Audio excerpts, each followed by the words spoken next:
Well, back in 1979, I was in Chicago to give a speech for an outfit called Tidy Car. How many of you know what Tidy Car is? A few of you do. Tidy Car is an auto detailing company. And Tidy Car, back in those days, was a company which sold franchises for $1,500, a little kit. So you'd get this polishing material and this tool with which to do what they called preserve a shine. And you could go out and start your own auto detailing business. And they were selling these things like hotcakes. I mean, that was the heyday of franchising. So back in those days, lots of people were buying Tidy Car franchises, and Tidy Car realized they had to start training these people. So they brought in speakers like me to come and address them once every month or so around the country. Well, I was the flavor of the month for Chicago, so I showed up and I gave my speech. There was about maybe 200-300 people in the audience. At the end of my speech, a young guy, 19 years old, came up to me. Innocent-looking face, looked like he'd never even had a dirty thought. I mean, just, white hair, white eyebrows, and just this little smile on his face. His name was Tim Seward. And Tim Seward came up to me and he said, "Mr. Cathcart, could I sit with you at lunch?" And I said, "Certainly." So he sat with me, asked me 1,000 questions. At the end of lunch, he said, "One more question?" I said, "Sure." "Do you have a quote or a slogan, a motto that you could give me as a daily motivator?" And I said, "Well, let me think about that." I said, "I've got something better, Tim. I've got a question. And here's the question. Every day, ask yourself this question as often as you can remember to ask it. How would the person I would like to be do the things I'm about to do?" Don't think of someone else. Think of you in the future as you grow and mature and advance. How would the more refined version of you do the work you're setting out to do right this moment or during this day? In other words, if you keep thinking like an acorn, you'll remain an acorn. So you've got to think like an oak. He said, "Well, I'd like to be the international sales leader for Tidy Car." I said, "Good. Use that question." What happened was he went back home to Bay City, Michigan. He got rid of his T-shirt and jeans and he put on a little jumpsuit. Had Tim embroidered on the pocket, Tidy Car on the back. So now he looks more professional because he figured the international sales leader wouldn't wear a T-shirt and jeans, right? Then he started organizing his files better. Then he got a picture of a Corvette, which they were going to give to the international award winner that year. And he put that over his bed, and he put another picture of a Corvette over his workbench so he'd see it every day. And that inspired him to think like the international sales leader. He ended up growing his business so well that he had to hire other people to work with him and ultimately had to lease a service station so he had a permanent location. His business absolutely thrived. You see, we can take one simple question and just shift our perspective enough to give us profound insights that will transform the results we get. But it takes the stimulus to start the process. So Tidy Car called me again. They said, "Jim, we're having a convention in New Orleans. We're giving away a Corvette. Want to speak?" You bet.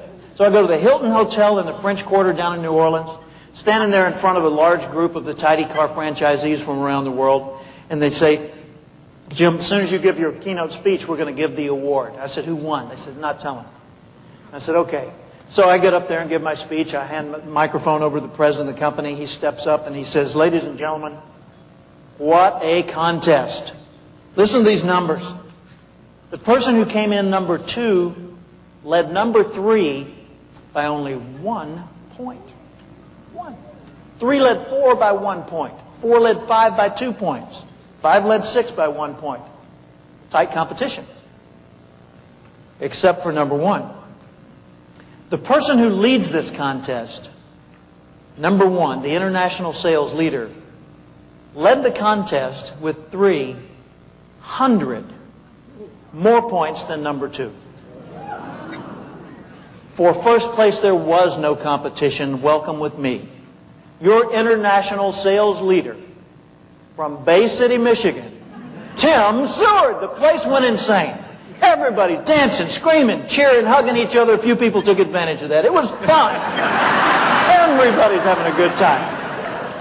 They bring Tim on their shoulders to the front of the room. They put him on the stage. He's up there caressing the Corvette as much as you can do that to a vehicle. I came over. I gave him a bear hug and I congratulated him. I said, Tim, what did you do? He said, I just did what you said in Chicago. I said, specifically. What did I say in Chicago? He said, come on, Jim, you know. The daily question, how would the person I'd like to be do the things I'm about to do? And he told me the story I shared with you a little while ago. And I said, wow, I am so proud of you. That's great. And he said, oh, it gets better. What? He said, well, I didn't know if I'd won. I knew I was in the running, but I didn't know if I'd won. So I'm getting ready to come to New Orleans to the convention, and I'm thinking, okay, how would the international sales leader go to New Orleans? I figured he'd go first class. One way.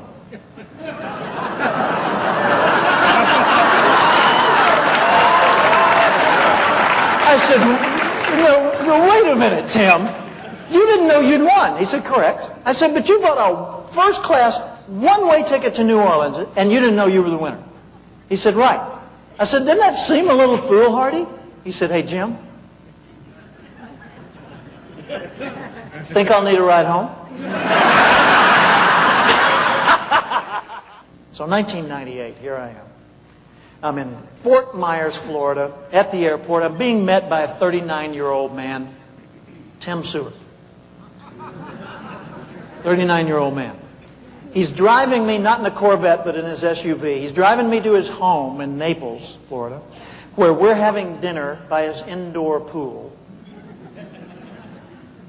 And he tells me about his life. Well, I sold my tidy car business, made a pretty good, bit of money on that. I sold that business after the one that I formed after Tidy Car, and then I built another business, and I just sold that business this last December, he said, for $7 million. He said, I'm 39 now, so I retired to Florida. He said, what I do now is I fly my wife and son around the world to see the places we want to see, and when I'm at home, I take classes to get my MBA. I said, Tim, I've just got one question. He said, what's that? I said, do you have a quote?